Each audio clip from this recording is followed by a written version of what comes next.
I did not think that I was going to struggle so much in making this video, but here we are.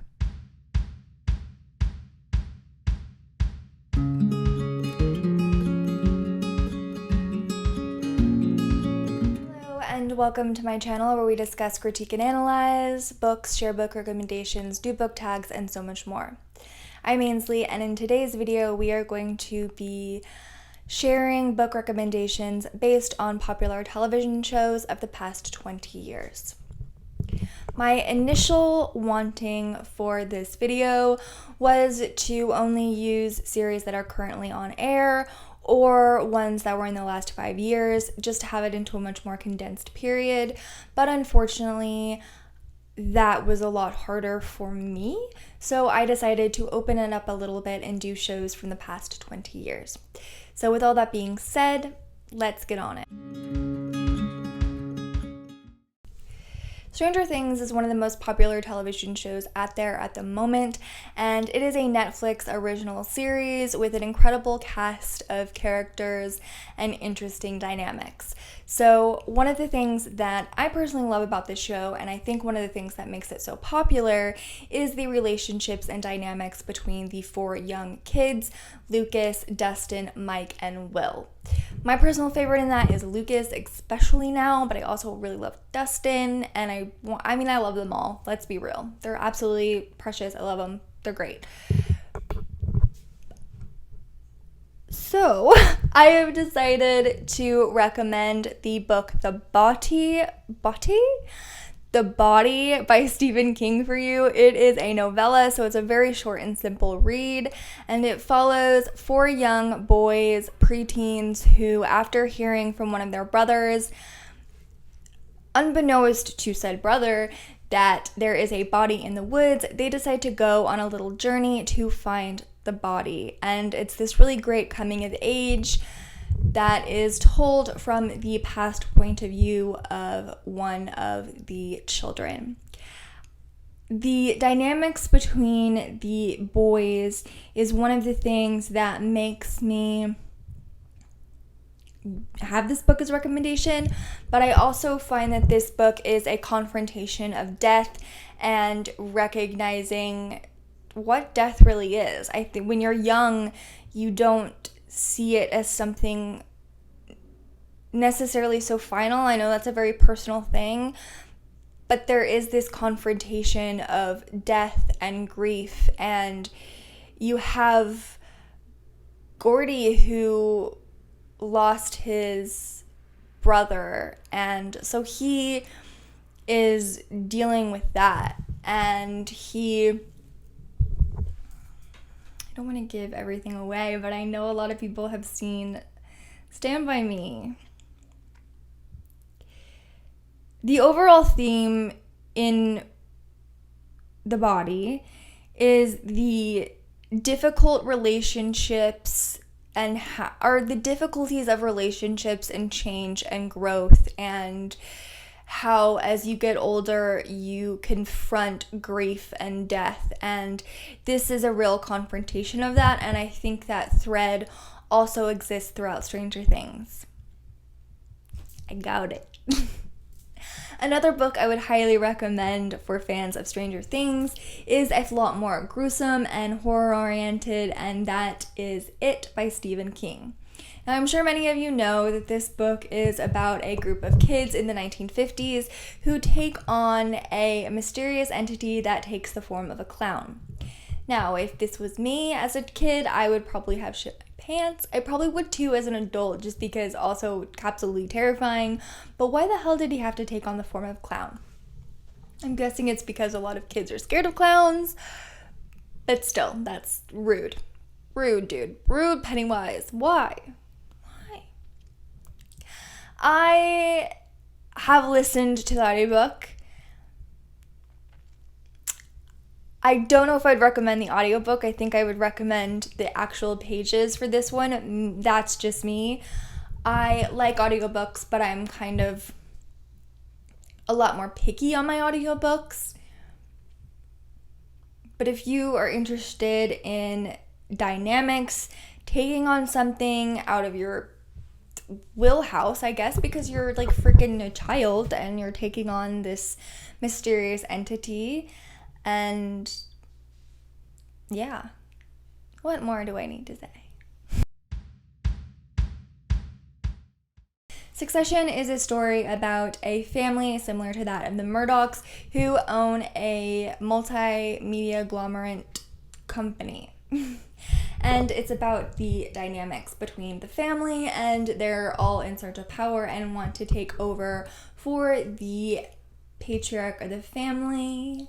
And for this one, I decided to choose, I had to get in an Agatha Christie one in this. And so the first one that I chose was Poirot's Christmas. That has a very similar premise and theme, though the patriarch, of course, dies and someone ended up killing him. So that is a murder mystery. The second one that I chose for this was Bret Easton Ellis's American Psycho. The name. I got it. Please tell me I got it. I'll have to look it up. But I read this book a long time ago. The movie is one of my favorite movies. It's wacky and crazy and dark, and it's very much a satire on the period of the 80s in regards to all of the money, more money attitude, and the more is more is more is more. And that is a attitude that goes through Succession as well. And so if you're into dark humor and satire, and that's one of the things that you love most about Succession, I highly recommend checking out American Psycho if you haven't already. Here are two series that we have not talked about in a while, and that is Californication, formerly on Showtime, and Mad Men, formerly on AMC. These are two series that took the television plays that took the TV world by storm, and the hedonistic lifestyles of the main characters, the focus on their like affairs and the drinking and all of that is very prominent on both of these shows, and it's also highly prominent in The Picture of Dorian Gray. The Picture of Dorian Gray is a book by Oscar Wilde, and it focuses on Dorian Gray, who lives a very hedonistic lifestyle, and he ends up getting painted, and the painting for some reason ages. He doesn't. He puts it away in the attic, and he's just a beautiful narcissist. That's who Dorian Gray is. It's a very short and sweet novel. It's pretty easy to read, and so if you're looking for a classic that's not too hard on the noggin, this is a pretty good one for you. Let's talk pirates. Who doesn't love a good pirate story? I do. And two shows I love and that are much loved are Black Sails. Was that Black Sails? Was Black Sails previously on Stars? And then you have HBO Max's Our Flag Means Death. These are two pretty different television series, but what they have in common is pirates, pirates, and more pirates, and we love pirates here. So I decided to choose another classic for this, and that is Treasure Island by Robert Louis Stevenson. This is a book that is both child-friendly and adult-friendly. It's great. I love it. If you've seen Black Sails, you basically kind of know the story. It's got Flint, and it has Long John Silver in it, and Black Sails is a loose adaptation or like a loose prequel to Treasure Island. So if you like pirates and again you want another classic that isn't super dense and difficult to read, that is good for modern readers, I highly recommend Treasure Island for the pirate. Next, we have a Showtime original series, Dexter. Dexter is about a man with a dark passenger that tells him to kill. He is suffers from antisocial personality disorder, and so he uses his dark passenger, as he calls it, to kill other killers. This is a dark, funny show, I guess is the best way to say that. And so for that one, I decided to choose The Talented Mr. Ripley by Patricia Highsmith. The Talented Mr. Ripley follows Ripley as he takes over someone's life and pretends to be somebody that he's not and cons people, and that's his life. The Talented Mr. Ripley is absolutely amazing. The movie with Matt Damon, though I haven't seen it in some time, is very similar to the book, as I hear, and it's hard to say because I feel like there's so much about Dexter that isn't an accurate portrayal of what antisocial personality disorder actually is, and it seems as if Ripley is a lot more accurate to that, though obviously everyone is different, and I don't want to talk about anything like I'm not a medical professional, so I can't tell you what antisocial personality is and isn't necessarily, but I think that if you want a slightly more accurate portrayal of antisocial personality disorder, then check out The Talented Mr. Ripley. The next series that I wanted to discuss and give a recommendation for is one that is one of my current favorites and will always be one of my current favorites. Again, the 4th season does not exist to me. Seasons 1, 2, 3, it is. And that is, of course, Killing Eve. Now, Killing Eve follows Eve Pilastri as she becomes obsessed with finding the assassin known as Villanelle. And it is an interesting, oh my god, I love it. If you love this show, I don't really have to tell you too much about it, other than the fact that there's great fashion, it's funny, it's serious, it's sad sometimes, it's a lot, it's everywhere.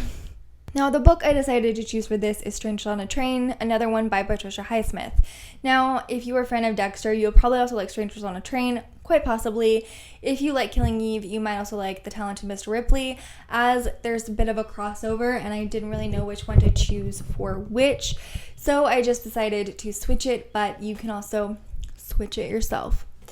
The Strangers on a Train is about two men who meet on a train, and one of them, being Bruno, who is our more mentally ill person, he strikes up a plan to switch murders. This is a theme you've probably seen in a lot of shows, and this is where it comes from. So, if you ever wanted to see where that concept originally came from, I highly recommend Strangers on a Train. If you love Killing Eve, I also recommend Strangers on a Thing. If you love Dexter, Strangers on a Train. Do you love Downton Abbey? I sometimes did. I didn't always like it. I like it for the fashion. For this one, I decided to pick another classic and one of my personal favorite classics, and that's Brideshead Revisited. Brideshead Revisited follows a man as he revisits his time at Brideshead, where he comes to a forward friend named Sebastian, who is a flamboyant, being that he is rich, gay man.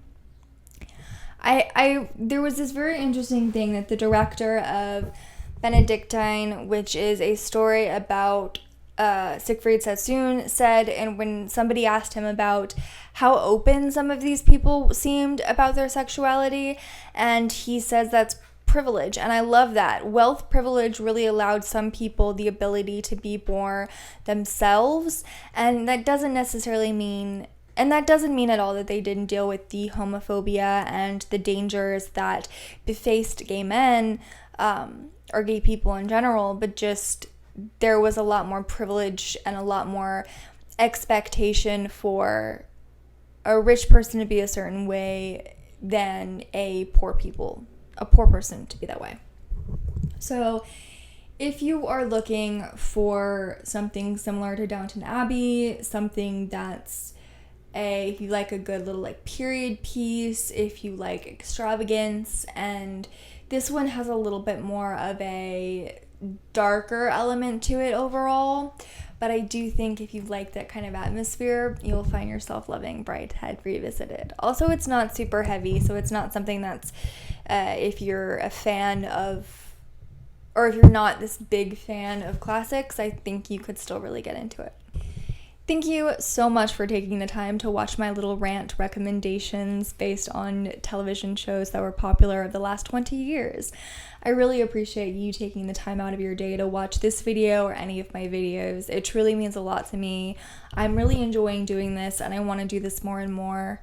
I am finding myself getting a lot more comfortable with doing it as well. I lose myself a lot, and I decided to kind of embrace it and allow myself to mess up and say the wrong thing and correct myself and just go with the flow. I think it's a lot more real and natural, and if that is the goal in being online, I think there's so much manufactured shit out there that I don't want to be that person, and so I don't mind messing up. I'm kind of at odds. There's this big part of me that's such a perfectionist, and I've had to let her go. I've had to say goodbye to her because, oh God, that's exhausting. So if you want to see me fumble over my words and attempt to memorize things, get my memory to working, like this video and subscribe and ring that bell to be notified every single time I post. I would love to have you here. If you have any recommendations for me based on other television shows or based on the television shows I mentioned today, please let me know in the comments below, and maybe we can have a conversation about Killing Eve or any of these other shows that we love. Thank you again. Have a good day.